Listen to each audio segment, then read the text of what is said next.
So let me get into my story. I'm from Meghalaya, from Shillong, and I've lived my life in the noughties for all these years.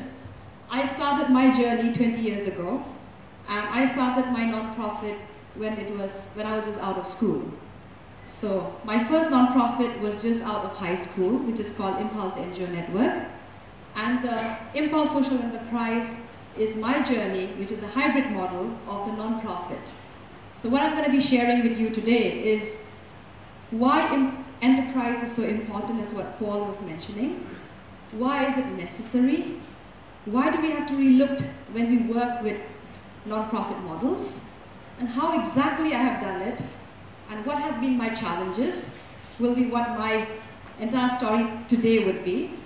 So Impulse Social Enterprise is a 4-year-old organization, which is an enterprise that works with artisans in the noughties. And these are artisans who are actually weaving. And our brand is called Empower, Sustainable Livelihood for All. Now the challenge to tackle human trafficking was the core issue that Impulse as an organization has been working for the last 19 years. I still remember that first day when I said this issue of human trafficking because people from the Northeast are migrating. And it's just not about rural to urban, it's just about young people going out of the region, it's about employment opportunities, and so many other options that led people from the Northeast to go out. And that was something that led us to understand that what happened when people leave. Opportunities are quite a lot, but sometimes young women get vulnerable. And vulnerability is just not about people from the grassroots, but it's also young people who are middle class, who are educated, and how they get exploited. And that was what Impulse NGO Network, the non-profit model, that actually emerged to really take up the issue of human trafficking. And that issue of human trafficking, which actually drives me to really work hard to ensure that the issue is being addressed in a collective manner, came the Impulse model, which originally it was the Meghalaya model, but today it's called the Impulse model. And this Impulse model is 15 years old in its existence. It addressed the 5 P's and the 5 R's. And we call it the 10 pillars.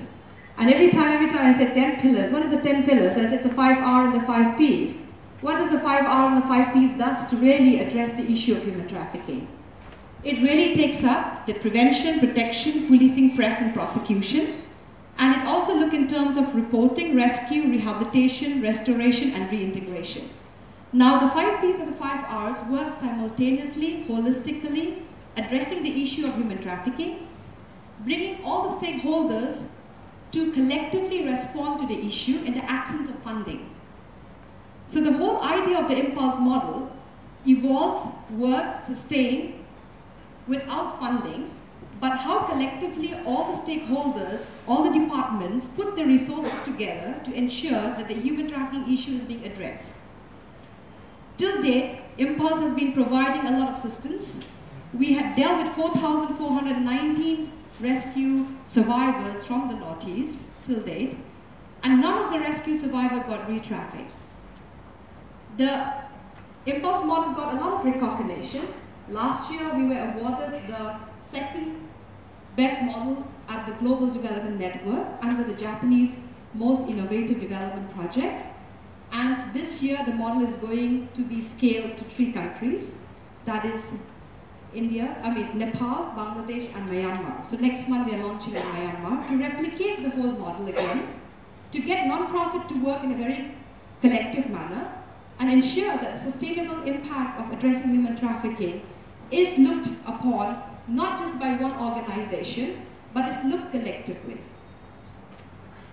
Now, when I talk about challenges on the way, in the 15 years of my journey working as a person in the non-profit sector, what I realize is, what leads to human trafficking? Why does young people get trafficked? What is the reason that people in the Northeast are migrating? It always comes back to the fact, economic opportunity is very limited. These economic opportunities led people to migrate, and migration is a right. You cannot stop people to migrate. I might want to be here today, tomorrow I might want to go to another place and do something else, or want to explore my possibilities. But not everyone are fortunate enough not to be vulnerable. And that was the challenge, that if we have to address the issue of human trafficking, and if I have to consider prevention, or if I have to understand that human trafficking is something that needs to be addressed holistically, then the non-profit model is not the solution. It's completely not a solution, because in a non-profit model, the existence, its functions, its work depend largely on grants. So grant come and go. Grant sometimes is not consistent. Funding is not consistent. Very often grants and funds are project mode, are never driven by an idea of a social entrepreneur. And that is one reason that led me to understand that if I could sustain the model for 15 years, getting it collective, then I can also address the issue of economic opportunities of the people that lead them to migrate in a hybrid model, which is an enterprise model. And that leads to the evolvement of the Impulse Social Enterprise that address the issue of women who are migrating, women who have the skill but does not have the markets, women who could be able to be entrepreneurs in their own right, because if you go back and look into the Northeast, 50 years down the line, in the past, the people in the Northeast are traders. Assam was very rich with its textures of textile and trading it with Bangladesh and neighboring countries. But then over the years, people are not weaving anymore. People are not really getting engaged with the textile work at all. Why is it so? Because the opening of borders, the opening of trades in the region has led us not to take product from our own region any longer, but looking elsewhere. Because it's much more cheaper in its price, and the availability is much more higher, it's more fashionable, and although we have beautiful products, because in 19 years, when we were marketing products as a non-profit, we were supplying product to Fab India, to many chains in the West, in France, in Germany, in the UK. We were exporting a lot of our products. The only difference then, we were looking at the women, employment opportunities, livelihood. So we didn't mind doing without a brand. We are engaging the whole development process from a non-profit. But then the scaling was very limited.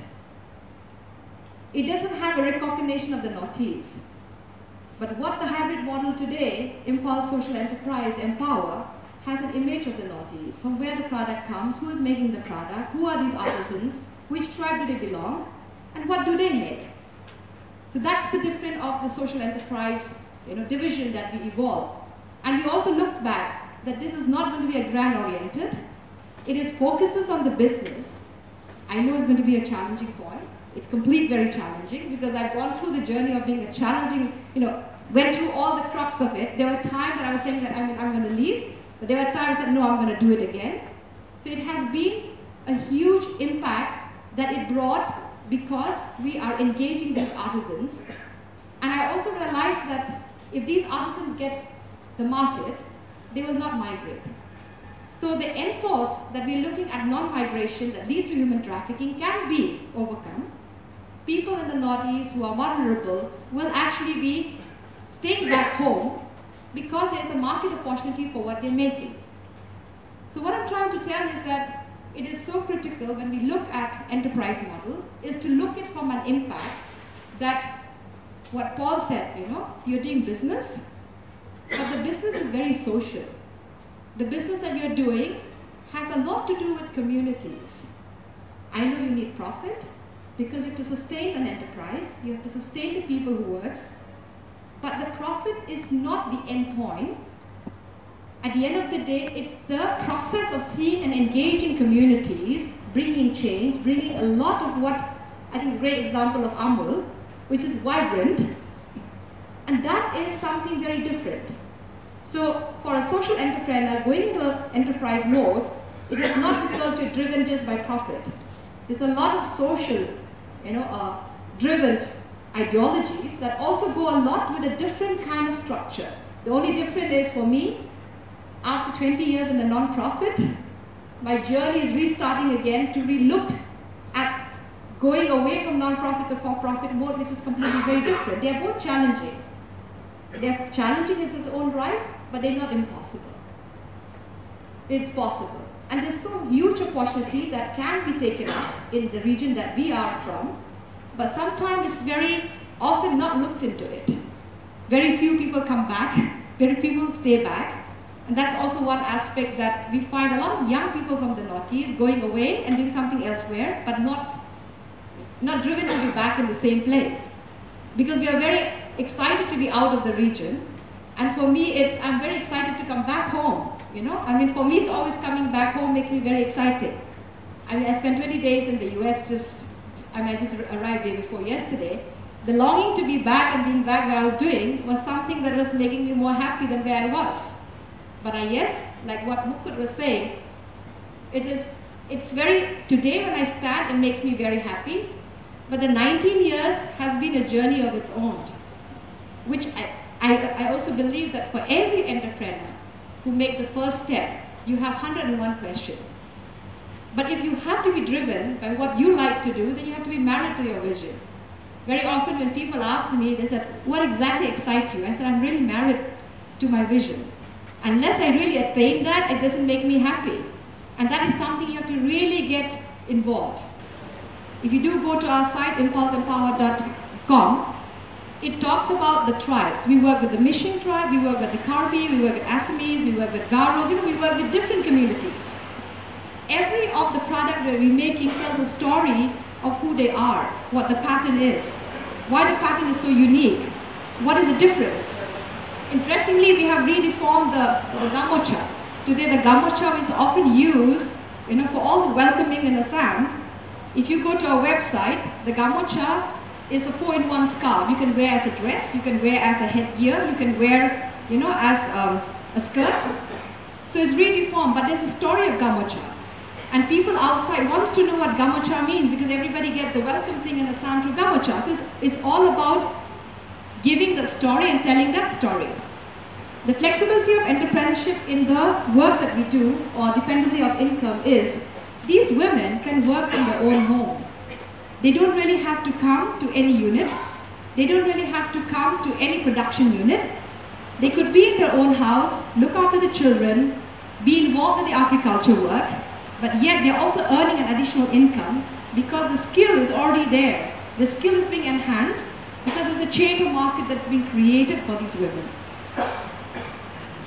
So rural artisans, especially women, they have the flexibility because they are at home, close to the families, and they can work more. If they work more, they earn more.